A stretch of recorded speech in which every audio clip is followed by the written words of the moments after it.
সুন্দর একটা ভোরে গঙ্গার হাওয়া খেতে খেতে আমরা আমাদের ডেস্টিনেশনে পৌঁছে গেলাম। কিন্তু পৌঁছাতে পৌঁছাতে প্রায় 6:30 বেজে গেছিল হেঁটে হেঁটে যেতে। চারিদিকে খালি আমের মুকুল আর কাঁচা শিরিষ ফুলের গন্ধ।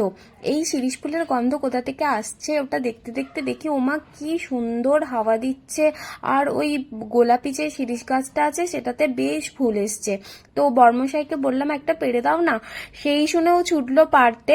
তো ভীষণ সুন্দর লাগছিল আর চারিদিকে গন্ধটা এত সুন্দর ছিল না, এখান থেকে আর যেতে ইচ্ছা করছিল না রুমে। বিশ্বাস করো রাত্রিবেলায় যে বাসে আওয়াজে আমার একটু ঘুম হয়নি, আমি ওই জিনিসটা ভুলেই গেছি, এত ভালো লাগছিল। এই যে আমার পছন্দের ফুল। এরপর আমরা হেঁটে হেঁটে গেলাম এপাশটায়। রামঝুলাটা বন্ধ করে দেওয়ার পর থেকে আর কোনো রকম টোটো টোটো কিচ্ছু আসে না। হোটেলে চেক ইন করে সব থেকে প্রথমে আমরা একটা স্কুটি রেন্ট করলাম ঘুরতে যাওয়ার জন্য।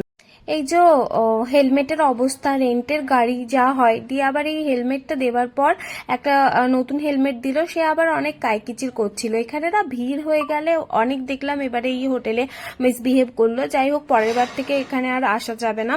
তো এরপর আমরা যাব বিখ্যাত একটা জায়গায় ব্রেকফাস্ট করতে। কিন্তু আমি প্রত্যেকবার ভাবি এখানে এসে লাঞ্চ ব্রেকফাস্ট করব, প্রত্যেকবারই কোনো না কোনো কারণে এখানে ওই জিনিসটা হয় না। তাই জন্য আমরা এবারে চলে গেলাম সব থেকে বিখ্যাত ওই বান ব্রেড বলে এখানে, বাটার দিয়ে এই যে গোল টাইপের পাউরুটিটা আছে ওটা খুব ভাবে কড়া ভাবে সেকে দেয়। আর তার সাথে গঙ্গার ধারের আদা দেওয়া পাতলা চা। আহা, এটা হচ্ছে ঋষিকেশের খুব বিখ্যাত একটা ব্রেকফাস্ট। তোমরা যেই যাবে সেই ট্রাই করবে এখান থেকে, খুব ভালো লাগবে। আর এই যে ছোট্ট একটা বন্ধু চলে এসেছিল। তারপর খাওয়া দাওয়া করে আমরা বেরিয়ে পড়লাম পেট্রোল ভরতে। পেট্রোল ভরে আমরা যাব প্রয়াগে গঙ্গা স্নান টান করে একেবারে বিকেলে রুমে।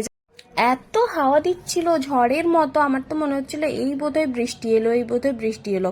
দেখলাম যে না, আজকের ওয়েদারটা সানি ক্লাউডি আছে, কিন্তু বৃষ্টি হবে না বলেছে। যাই হোক, এখন তো গুগলই ভরসা। তো এবারে বিকেলে গঙ্গার ধারে হোলিকা দহন আর রং খেলা দেখতে কিন্তু আমার পরের ব্লগটা মিস করো না। টাটা।